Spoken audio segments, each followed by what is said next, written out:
Alright, so here we are in front of the elephants. C'est la toute première vidéo mise en ligne sur YouTube. Le récit d'une visite au zoo, visionnée 348 millions de fois jusqu'à maintenant. Gangnam Style. La première d'une longue série de vidéos virales Un petit mot pour Kevin?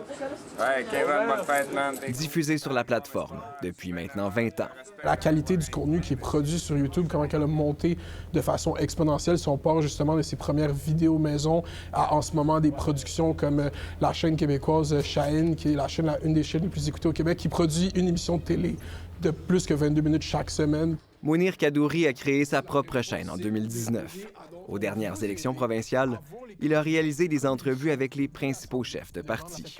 C'était en phase avec une tendance plus large de la place que prennent ces médias-là pendant une période électorale. On l'a pu voir pendant les présidentielles de 2022 en France, on l'a vu encore plus pendant les dernières présidentielles américaines.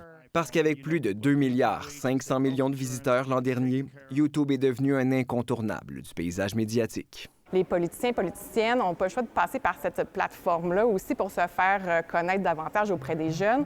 On a vu que les jeunes, dans certaines études conduites l'an dernier, au Québec et même au Canada, préfèrent s'informer via YouTube. Oui, c'est mon métier. Je suis YouTubeuse et fière de l'être. Mais réussir à vivre de sa chaîne de bricolage et de décoration n'aura pas été facile pour Marianne Plaisance.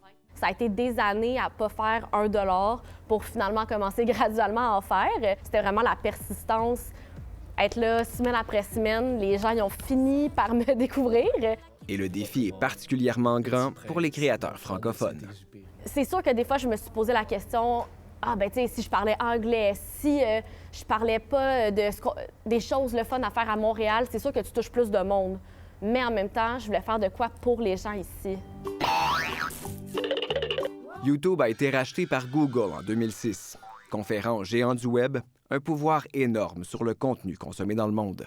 On peut contrôler la façon que va circuler le contenu et si ce n'est pas en adéquation avec certaines politiques que l'entreprise pourra avoir, bien, le contenu va possiblement être shadow banned, c'est-à-dire qu'il va y avoir une censure fantôme, on peut le mettre en ligne, mais il ne va pas circuler.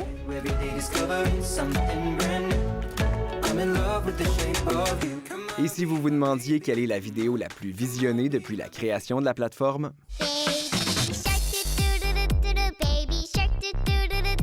avec ses 15 milliards d'écoutes, on peut dire que sur YouTube, il y en a vraiment pour tous les goûts. Ici Mathieu Papillon, Radio-Canada, Montréal.